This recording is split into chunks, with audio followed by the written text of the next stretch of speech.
There's a kind of terror that doesn't fade, not even after 8 years. When someone's obsession with control turns into something dark, when you've broken free but they still come looking for you, and when they can't have you, they try to take what you love the most. This is Annie's story, and this one's for you. Annie was finally free, or at least she thought she was free from her narcissistic marriage. She had built a new life at the ranch.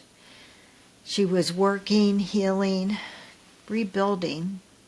She had found peace in the rhythm of the land, and she had Red, her horse, her heart, her anchor. But Santino, he just wouldn't let go. He stalked her, he haunted her, he waited. And one day, without warning, he showed up at her ranch. No knock, no invitation, just a man who still believed that she was his to torment. But this time, he didn't come for Annie. He came for Red. He grabbed the nearest saddle, he threw it over Red's back and took off, shouting behind him that if he couldn't have Annie, he'd take one of her most beloved things, her horse. Annie acted on instinct. No time for a saddle, no bridle, just a saddle pad and a prayer. She jumped on her other horse, brave, and flew after them, but her heart was pounding. They were in the woods. Terror was rising. She really didn't even care at this point about her own safety. All she could think of was saving Red.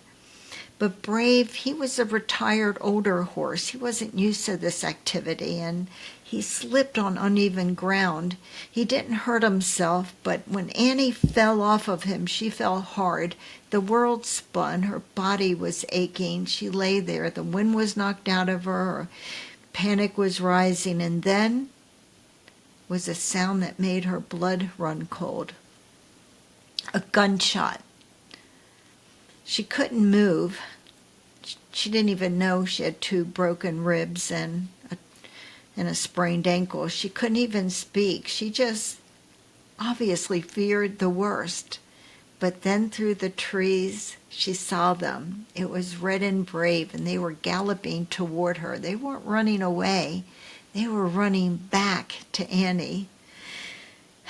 She called out to them with the little bit of strength she had in her lungs. Red heard her voice, and he stopped just like that, even without a command. Don't know how, but somehow he knew. Annie tried to climb on him, but she couldn't. With her ankle and her ribs, she just couldn't do it. So Red did something that Annie had never even seen him do before. You know what he did? He bowed. He kneeled like a warrior would to a queen, and he let her climb up. She grabbed onto his mane, hoisted herself on his back. Eventually, they make it to the barn. She slides off his back and ducks into his stall. Of course, she's trying to hide Red and herself. She was trembling. Her breath was shallow. She was clinging to Red. He felt warm, and she felt protected. But then Santino found her. He stepped in the stall, and he had a gun in his hand, and he told her it would end here. He told her he always knew she'd come back crawling, but there's something he didn't count on. Red was watching, and Red, who had carried her through years of grief, who had her when she sobbed into his mane. She